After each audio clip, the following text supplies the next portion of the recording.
Welcome to McDougall. On today's show, Dr. John Lee will challenge the millions of women who are on estrogen therapy. Hello, I'm Wayne Judd.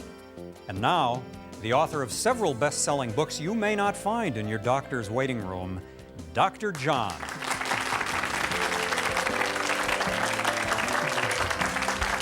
Thank you, Wayne. Nice to see you. How do you feel when you find out people are misled? It angers me. It angers me too. And you know, one of the things that's going on in this country right now that really disturbs me is the fact that people are trying to get healthier, but they have misinformation. Like, for example, they think low-fat and no-fat dairy products are health food. Does that surprise you? Well, that's what I do. You think they're okay, right? It's not true. I think they're fine. That's what I've been told to think. All right, you gave up the high-fat dairy products That's for right. a good reason, because the fat makes you fat. That's right. The fat causes heart disease. Right. Promotes breast, colon, and prostate cancer. In fact, we've gone all the way from 4% to 2%, and now we're at 1%. And we're thinking of going all the way to skim milk, John. Well, every time you lower the fat in your dairy products, you increase the relative amounts of protein and carbohydrate. Now, I bet you never thought of protein and carbohydrate as causing problems Yeah, I was in the just dairy gonna protein ask, in the yeah. dairy products, right? Right. Well, let's talk about this for a minute. Okay. The number one cause of food allergy, if you have a child, you take the child to an allergist or a good pediatrician with a snotty nose, with ear infections, with asthma problems, rashes, bedwetting problems, a smart allergist or pediatrician will tell you, take them off the dairy products because it's the number one cause of food allergy. Have you ever heard that Dairy before? products are the number one Cause of food allergy. You've probably heard of guess I about it haven't. in terms of it causing mucus, maybe, dairy products causing Yes, mucus. It's the yes. protein that does that. Now, those are minor allergies that people get, but there are more severe reactions that people get. And I know it's going to shock you, but childhood diabetes, you know, type 1 diabetes, Yes. is caused by dairy product consumption, the protein part, in young children. And also, in some people, rheumatoid arthritis is caused by the dairy protein. Now, you know, those are very serious diseases. But one of the more shocking things, if I haven't gotten your attention so far, one of the more shocking things about dairy products, you read in the newspaper all the time. I mean, does it disturb you, Wayne, when you look in the newspaper and you find out that cheese is infected with E. coli bacteria? Oh, very much so. Very much so. But not enough to give it up, right? I've thought about it. Or you hear that the dairy products are infected with tuberculosis bacteria, or salmonella is another common infectious agent. You see, these are animal products. But it seems so rare, John. It just doesn't seem like All right, I'm apt to be impacted Then by let me that. give you one that Okay. you're going to think about for a while. We'll All right. discuss this on another show in right. some detail. Do you know that 60% of the dairy herds in this country are infected with bovine AIDS virus and or bovine leukemia virus? 60%, is that rare? You have my attention. Yeah, I have your attention. Well, I want to get your attention because I want you to start thinking about dairy products as a serious health hazard. Even when you take the fat out of the dairy products, it doesn't solve all the problems. You've got allergic reactions, you've got infection problems. You also have the problems of the dairy sugar, which is called lactose, and many people are lactose intolerant, and they get stomach problems when it comes to that. So, you know, I'm going to share some real powerful information with you, Wayne. Sounds terrible. And you'll have to find out something else to put on your cereal, like, Don't say it. well, what I would suggest is soy milk, various kinds of nut Okay. milks, or even fruit juice, as strange as that sounds. Okay. Well, you listen- fruit juice? Okay. You listen up. We're gonna talk about dairy All products right. and Well, calcium. we'll have to We've talk got a about great that more. guest coming up, Wayne. Good. We've got Dr. John Lee, and he's going to tell you some things about osteoporosis and dairy products and ways of treating osteoporosis that I think you'll find extremely valuable. Very good. We'll be back in just a moment.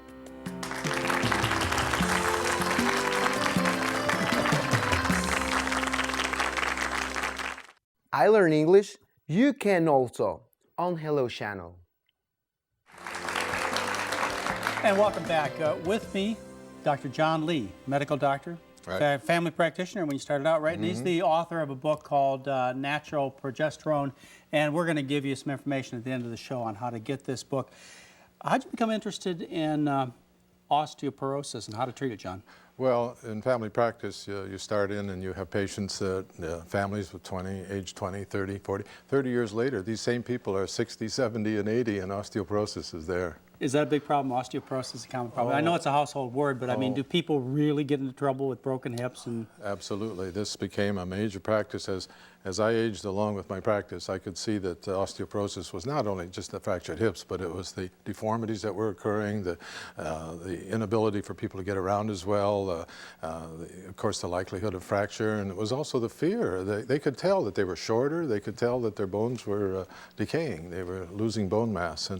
And I became interested because, for one thing, I was quite aware that estrogen and vitamin D and calcium and the typical dietary changes and quitting cigarettes wasn't curing osteoporosis. well, that's what we're told. I mean, every woman in our listening audience believes the solution to the problem is to get more calcium. I know. You don't believe that? No. Can we get a good working definition of osteoporosis? Osteoporosis, well, it's the loss of bone mass that happens, that accelerates about the time of menopause. And as people age, they lose more and more of the bone mass. And by that I mean the mineral content and the structure of the bone gradually decreases. The bone becomes more porous and more likely to break. So we prevent it with calcium. I mean, it's obvious. I mean, I'm told every day, every time I turn on the television, it's that I just amazing. take more calcium. That's the solution. I know, and I was quite concerned that that was not the solution, because we had in Marin County at that time a bone mineral density testing lab open up, and we could follow the bone mineral density year by year, and we could see that the bone was becoming more porous and less dense, and they were losing calcium regardless of Even of if you take calcium. the right breath mints, you to get the right calcium. Right. So The right antacid. right. Or the antacid. Yeah. All right. You know, one of the things that's always disturbed me, and I think should disturb every scientist, is when you look around the world and you see that when people eat more calcium, they get more osteoporosis. Right. Well, as far as that goes, if you look around the world, the societies that do not have our particular diet, they don't have our meat, they don't have our milk, they're more agrarian society, they don't have the osteoporosis. Like, give me some specific examples where I could go in the world and I wouldn't find hip fractures in women in their 60s, 70s, and 80s. Well, it's mostly the areas that I would regard as the tropical areas across Central America, across Africa, across India, southern China, and they drink no milk there. and they drink no milk. Not after they wean from mother's breast. What, you know, America's an interesting country. The dairy industry has the gall to say, we are the country that drinks probably more milk per capita than any other country. We're the country that has the worst bones in our skeleton, and therefore we should drink more milk. Yeah, well, why do you think Why they do you say follow, that? follow that logic? Follow that logic. Good marketing technique, at least, huh? Yeah, somebody should But- stop and step yeah. back and look at the whole And then, problem. and then I was treating these women with estrogen. And in 1976, as I recall, Mayo Clinic had a consensus conference, and they said no one should be on unopposed estrogen because it's the only known cause of cancer of the uterus, endometrial cancer. And also I was seeing other side effects from estrogen. The women were retaining water, they were getting fat around their hips and their abdomen, they were getting depressed, they losing their libido, and it wasn't really helping their bones that much. Well, So but, there's but something- John, any woman, you know this as a doctor just as I do, any woman who walks into a doctor's office Complaining in her of late anything. 40s, well, she doesn't even have to complain, she just has to be near 50 years old, and she is told you have to be on estrogen. If she goes home without it, she's often called at night to be told that she has to start this estrogen. The doctor tells her that. Right? And then when the worry about cancer of the endometrium came up, you had all the drug companies come forward and say, well, we have some nice progesterone to give you to take with the estrogen, and our progesterone will prevent the endometrial cancer. And it does. And the progesterone they were giving was the synthetic progestins that were developed for the birth control And pill. does it prevent uterine cancer? Yes, it does. Well, see, everything's Yeah. solved then. We solved the whole problem. We just take estrogen and progesterone. Except when I'd look in the PDR to see the side effects, and there'd be a page and a half, 6 columns of side effects from these synthetic hormones. It was a real dilemma. If we treat them with all of the hormones as directed for their bones didn't get very well, and we were putting them at increased risk of breast cancer and cancer of the uterus and all the other side effects. So towards the end of the 70s, I regarded this as a dilemma that I You were didn't know how to frustrated. solve. I I was mean, here you are, frustrated. you're a doctor, you Yeah, want to help your supposed to know, patients, right. and you're giving pills that are making them sicker. That's right. That's exactly. Isn't that a common scenario? I mean, Tell me about that's it. the business. Right, and then I heard this talk by Dr. Pete, a PhD chemist from biochemist of Oregon, and he told me about natural progesterone. And natural progesterone is where it really turns your life around, isn't it? I mean, you've done turned so my much practice research around. on that. Yes, that was 1979, and began, well, first I reviewed all the literature that Dr. Pete had discovered. I found more in the European literature, and I found that there was no side effect. I found that it's obtainable from soy and from yams. It's a perfectly natural thing to take. Well, Dr. John Lee, our yeah. listening audience wants to know a lot of things from you. They want to know what does really cause osteoporosis. They want to know how they can get off the estrogens their doctor's putting them on, or even avoid taking the estrogens. And they want to know if there's a real alternative, like you suggest, progesterone cream, Well, how they get it, whether it's really safe, what the side effects are. I mean, we've really got their curiosity up, I want to tell you. And we're going to answer all those questions with you, Dr. John Lee. And you folks, just stay tuned. In a moment, we'll get all your questions answered about osteoporosis and progesterone. Be back in just a moment.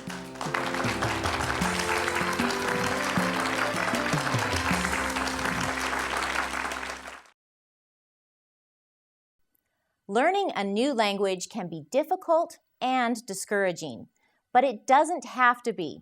Hello, I'm Karen, introducing Hello Channel, the revolutionary new channel designed especially to teach English. If you can speak English, the future is open for you, since speaking English means greater opportunity and higher paying jobs. By watching Hello Channel, you are immersed in this valuable language.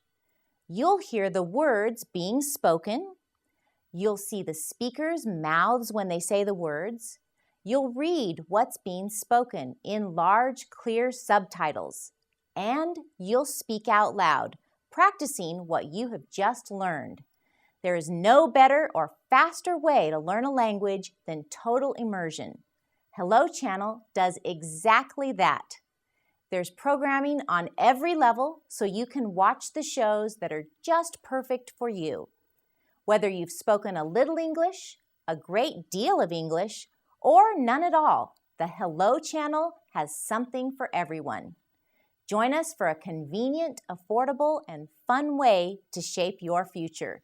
There's so much in store for you if you'll just say hello. And my guest is Dr. John Lee. We're talking about natural progesterone. We're talking about osteoporosis. And I know this sounds controversial to you. If you object to what we're saying, if you don't think it's right, if you're a doctor and you think we're giving misinformation, don't hesitate to write us. You'll find the appropriate address at the end of the show. Dr. John Lee, there's got to be a cause. I mean, women were not poorly designed. There's got to be a cause to osteoporosis. So I agree. What is it? I agree. I studied how bones grow. Bones are living tissue. They're always being formed, reabsorbed, the tissue is resorbed, and then new bone is made. It's not like teeth. If you break a tooth and put it together, it's not going to mend. Bones can mend, bones can grow, bones can lengthen as a child grows, and so on. And it turns out that in reviewing all the basic literature, estrogen has never been shown to increase new bone formation. Right, but what causes osteoporosis? What causes osteoporosis is the lack of new bone formation, and new bone formation can be stimulated by progesterone, but there's a whole bunch of other factors. All right, well, what are some of those factors that I can control? All right, okay, excess protein like intake. you just told me, you told me that women in Asian and African countries have very little chance, so there's got to be something different about them. All right, excess protein. Excess animal protein? Especially animal protein, because the sulfur connections with their amino acids results in metabolic acidosis. That is acidic condition determined by the urination of the metabolic waste products. Okay, so in other words, you take in the protein, which is made of amino acids, and the acids make you acidic, and the bone has to buffer and we can't store protein. Okay. If we take more than we need, we have to excrete it in the urine, and with that, the kidney is able to draw calcium out of the bones in order to buffer the acidosis that's Okay, occurred. so then the solution to the problem is obvious. We change our diet. That's Get some exactly right. exercise. That's right. So why bother with progesterone cream? Well, Oh, we don't have to bother with any of this stuff. You wrote a whole book about it. We can just throw this away, right? No, because they come to me with the osteoporosis already there. Oh. And without the progesterone, they cannot build new bone. Turns out that progesterone is a hormone made by the follicles of the ovary, and that it's epidemic in the United States today that women lose the follicles of their ovaries 5 to 8 years prior to menopause. And they are therefore progesterone deficient. They cannot restore the bone that is being lost, and estrogen will not do it. And they arrive at menopause having lost 20–25% of their bone mass already. This is brand new in the history of women. Progesterone cream. Progesterone is the pregnancy hormone. That's right. So why would a woman want to be pregnant when she's 50 or 60 or 70 years old?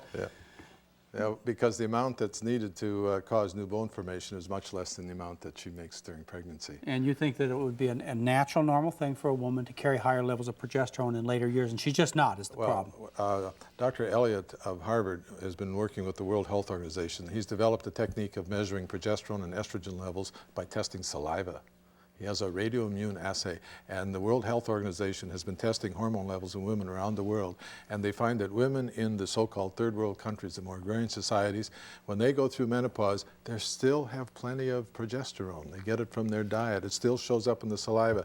Their estrogen level only drops a little bit, just enough so they don't have periods. They don't even have a word for hot flashes. They don't know what menopause is except the relief of not having to have periods anymore, not have to worry about pregnancy. Whereas in the industrial world, such as Western Europe and England and the North American continent, premenopausal women have a very high estrogen, and it falls just below the level that's needed to have periods, but that fall is considerable because of the abnormal height. And the progesterone drops out of sight 5 to 8 years prior to menopause. It drops to levels lower than that of a man. Okay, but it still comes down to the diet and unhealthy lifestyle, but you're going to help rehabilitate some of these women. Right, but diet? But with the progesterone cream, let's talk about what the advantages are of the progesterone cream. I mean, first of all, how do you use it? It can be applied just anywhere on the body, and it's absorbed through the skin. There are also drops to be taken that you can hold in your mouth. There's also companies now coming out with capsules of micronized versions of And what kind of benefits should a woman expect who's going to take progesterone in any of those forms? Well, let me tell you this first, that the absence of progesterone results in estrogen dominance because they have too much estrogen. We're talking 5 to 8 years prior to menopause. But most women think that's okay. They're going to have fibrocystic breasts, they're going to have fibroids, they're going to have endometriosis, they're going to have headaches, depression, loss of libido, weight gain, their cholesterol will not be as good as it ought to be. And all of these side effects of estrogen is turned around when you add the natural progesterone. Okay, so you add the progesterone, you take care of the estrogen excess diseases, so a woman can expect to feel better? Feel better, sleep better. Look better. Her libido will come back. And you believe, Dr. John Lee, you believe the bones are going to be stronger. Not the reason I believe it is that we have done bone mineral density tests on a serial basis over a number of years on a number of patients, and we've seen the increase. On the average woman, the increase is over 15% in 3 years, and on the people with the worst osteoporosis, the increase is 25–30% in 3 years. Well, Dr. John Lee, what we have to deal with now, like all medications, this must have terrible side effects, terrible costs. If it really worked, and everyone in our audience is thinking this, if this really works, why isn't every doctor prescribing progesterone cream to their patients if it's so simple, so natural, so safe, so effective? You've got a big job ahead of you to convince our listening audience that this stuff is as good as you say it is, but I'm going to give you a chance. Okay. And I really answer. think you're up to the job. We'll be back in just a few moments. Dr. John Lee, he's the author of Natural Progesterone, and we'll be back with you folks in just a minute.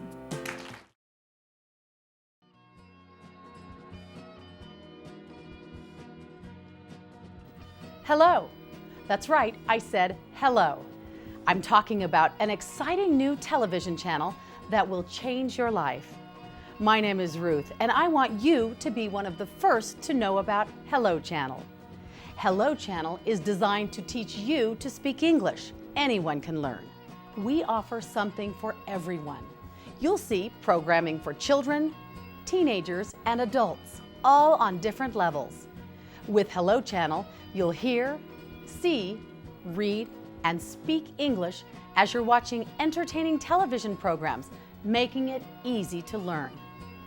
If you've always wanted to learn English but haven't had a chance, Hello Channel is perfect for you. Start today, and remember, for a brighter future, just say hello. Once you figure out how to speak your kids' language, well, you don't really have to say much at all. from the Church of Jesus Christ of Latter-day Saints. And with me, Dr. John Lee, we were talking about osteoporosis and also natural progesterone. We'll tell you how to get Dr. John Lee's book at the end of the show. Drugs, all kinds of drugs, Dr. Lee. All kinds of drugs have side effects. Now, if this is going to have positive effects, you've got to tell me what the adverse effects are. I've read about them. Raises your cholesterol, raises triglycerides, mood changes. Right. All those things that you've read, even though they use the word progesterone, they're not talking about progesterone. Turns out that progesterone, the natural form that the ovary makes, can be extracted and made from plants. And the drug companies do that. They actually grow the soy and they grow the yams and they obtain the natural progesterone, and then they use that so they can modify it and create synthetic versions. They create a molecule that is not the same as the natural one because they can patent the synthetic one. And we're talking about money? Are we talking about money again? Is everything economics? I think it is. Right. They don't call them patent medicines for nothing. If a medicine is patented, and you do all the work to prove that it's safe and effective, then you control the sales, distribution, the price, and so on. If it's a non-patentable natural product, and that's you what can't control progesterone it. is. And you're going to be asked to spend $150 million to do a double-blind, placebo-controlled study of 1,000 women over the next 5 years. Once you've proved something, everyone can use it. Okay, the most important question, what does it do to your sex drive? Well, there are some... You can really sell a lot of cream here now, John. There are some recent neural hormonal studies that have found the center of the brain where the sex drive originates. And they find that either testosterone or progesterone is the one that causes it to fire off and not estrogen.